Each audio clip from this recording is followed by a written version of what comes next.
Hello friends, जेव्हा आपल्याला आयुष्यात आपला पर्पज माहीत नसतो तेव्हा आपण कशी सुरुवात करायची असते तर पहिल्यांदा आपण स्वतःकडे लक्ष द्यायचं असतं. स्वतःकडे म्हणजे काय तर स्वतःच्या शरीराकडे लक्ष द्यायचं, स्वतःच्या हेल्थकडे लक्ष द्यायचं, स्वतःच्या आनंदाकडे लक्ष द्यायचं, स्वतःच्या प्रेझेंट मुवमेंटकडे लक्ष द्यायचं. आणि अशा बऱ्याच गोष्टी आहेत की ज्या आपल्या मनाला लागलेल्या असतात तर त्या हील करण्याकडे म्हणजे त्या जखमा भरून काढण्याकडे लक्ष द्यायचं.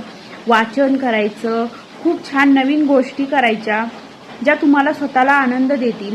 जेव्हा तुम्ही स्वतःच्या कोशातून बाहेर पडाल आणि स्वतःला इम्प्रोवाइज करत जाल, जसं की हेल्थ सुधारली की आपली मेंटॅलिटी खूप चांगली राहते. आणि खरंच मेडिटेशन, योगा या गोष्टी आपल्याला खूप चांगला सपोर्ट करतात आपलं चांगलं आयुष्य जगण्यासाठी. खरंच मी सुद्धा या गोष्टींकडे बरेच दिवस दुर्लक्ष केलं, पण जेव्हापासून मी या गोष्टी करतेय तर मला चांगलं वाटते.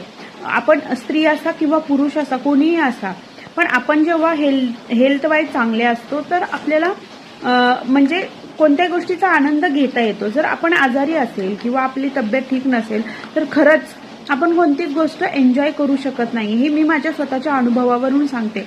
म्हणून ना आयुष्यात कसं होतं, जेव्हा आपली हेल्थ ढासळायला लागते ना, म्हणजे आपलं जसं जसं वय वाढायला लागतं तेव्हा आपली हेल्थ आहे ना ती डाऊन होत जाते. आणि जेव्हा आपली हेल्थ डाऊन व्हायला लागते तेव्हा काय होतं तर आपण डिमोटिवेट होत जातो. म्हणजे काय होतं, आपल्याला आयुष्यात आपल्याला काय अचीव करायचं हेच समजत नाही. तर सगळ्यात पहिल्यांदा आपण स्वतःला प्राप्त करणं खूप गरजेचं आहे. हो खरंच, कारण कसं आहे, आपण बाहेरच्या गोष्टींकडे खूप लक्ष देत बसतो पण स्वतःला खूप मागे टाकतो, विसरतो.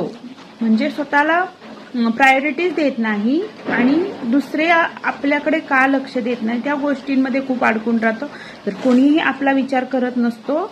आपण जर स्वतः आपल्याला सेंटर पॉइंटवर नाही ठेवलं तर आपल्याला कोणतीच गोष्ट अचीव होत नाही. म्हणून जर आयुष्यात पर्पज शोधायचा असेल तर दैनंदिन जीवनाची कामं तर प्रत्येकजण करतोच, पण त्याच्यातही आउट ऑफ द बॉक्स जाऊन आपल्याला जर काही अचीव करायचं असेल, मिळवायचं असेल आयुष्यात, की माझ्या आयुष्यात येऊन मी काहीतरी केलं प्रोडक्टिव्ह माझं स्वतःचं असं, तर तुम्हाला पहिले आपल्या स्वतःकडे, स्वतःच्या शरीराकडे, मनाकडे, आपल्या पीस ऑफ माइंडकडे, ह्या गोष्टींकडे लक्ष देणं खूप गरजेचं आहे. आणि ह्या गोष्टी प्रत्येकाकडून निग्लेक्ट केल्या जातात. आणि पण जेव्हा आपलं जे म्हणजे कसं होतं, आपलं फ्रस्ट्रेशन जेव्हा पीकवर येतं, म्हणजे खूप असं हाय लेवलचं होतं, तेव्हा आपल्याला समजतच नाही की आपण काय करावं आणि कुठे जावं. म्हणून स्वतःकडे नक्की तुम्ही लक्ष द्या आणि स्वतःच स्टेबल ठेवा, मोटिवेट ठेवा. प्रत्येक गोष्ट पहिले स्वतःसाठी करा.